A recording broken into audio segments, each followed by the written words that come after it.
Especialista de salud. Vamos a conversar con el doctor Carlos Iberico, neumólogo del Hospital Sabogal de Salud, pues está advirtiendo enfermedades respecto al consumo del humo del cigarrillo. Doctor, por favor, queremos conocer los detalles de esta alerta. Y buenas tardes, gracias por la invitación. Definitivamente el consumo del humo de tabaco o el tabaquismo en sí va a ocasionar una serie de efectos negativos en la persona que lo consume, ¿no? Y esto va a estar en relación a la cantidad y al tiempo en el que la persona haga este consumo, ¿no? Entonces esto va a ocasionar que las personas que tienen este hábito definitivamente tengan una mayor propensión a desarrollar una serie de enfermedades respiratorias, sobre todo la llamada enfermedad pulmonar obstructiva crónica o EPOC. Doctor, ¿cómo se complica la situación teniendo en cuenta que estamos en medio de esta pandemia por el coronavirus?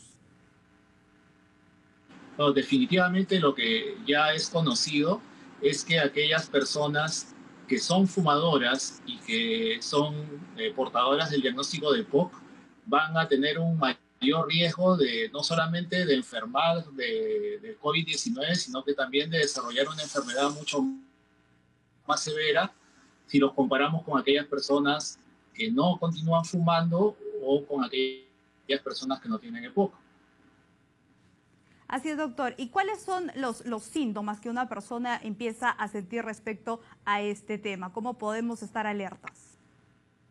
Definitivamente cuando una persona presenta esta enfermedad, el síntoma cardinal es la dificultad para respirar, cuyo término médico es disnea, ¿no? Estas personas van a tener esta dificultad para respirar en un primer momento cuando realizan actividades que les demandan cierto esfuerzo físico, como por ejemplo subir 2 o 3 pisos o de repente hacer una larga caminata.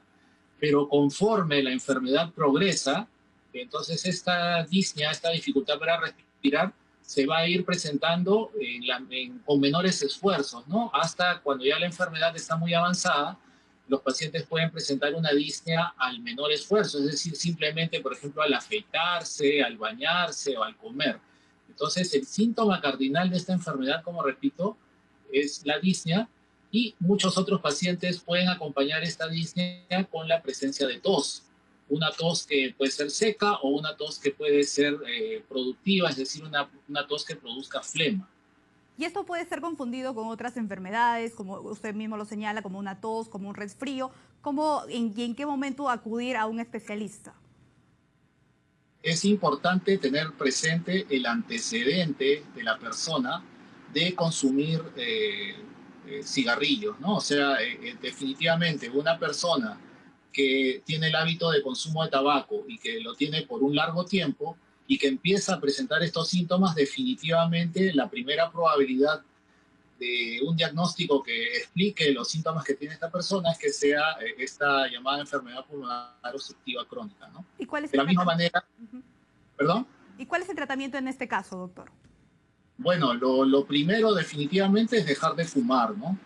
En segundo lugar, hay otras personas que no necesariamente desarrollan esta enfermedad porque fuman, sino también porque están expuestas a diferentes humos o contaminantes ambientales. Entonces, la primera medida es alejarse de este agente tóxico irritante, ¿no? Si fuma, dejar de fumar.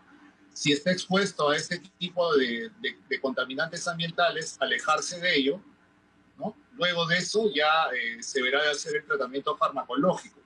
El tratamiento farmacológico consiste en usar diferentes tipos de broncodilatadores que van a tener como objetivo mejorar la disnea, la dificultad respiratoria que tienen estos pacientes. Así es, doctor. Y si me permite, por favor, tocar y abordar este tema que es muy importante también. Ha habido diferentes fiestas por Año Nuevo, ha habido reuniones, incluso se han detectado y la policía ha podido intervenir, algunas donde las personas han acudido a estas fiestas sin ningún tipo de protección, sin respetar ninguna de las medidas sanitarias. Es recomendable que estas personas tomen otro tipo de medidas a partir de ahora, como por ejemplo un aislamiento, ellas mismos tomar esa decisión. Sería bastante importante porque el riesgo de haberse expuesto y de haberse contaminado, de haberse infectado con el COVID es bastante alto, ¿no? En este momento ya en prácticamente todos los establecimientos de salud, tanto en los hospitales como en las clínicas, se nota un incremento importante en el número de casos de pacientes infectados con COVID. Entonces, esto ya nos está hablando de que la segunda ola que tanto se mencionaba ya probablemente esté empezando, ¿no?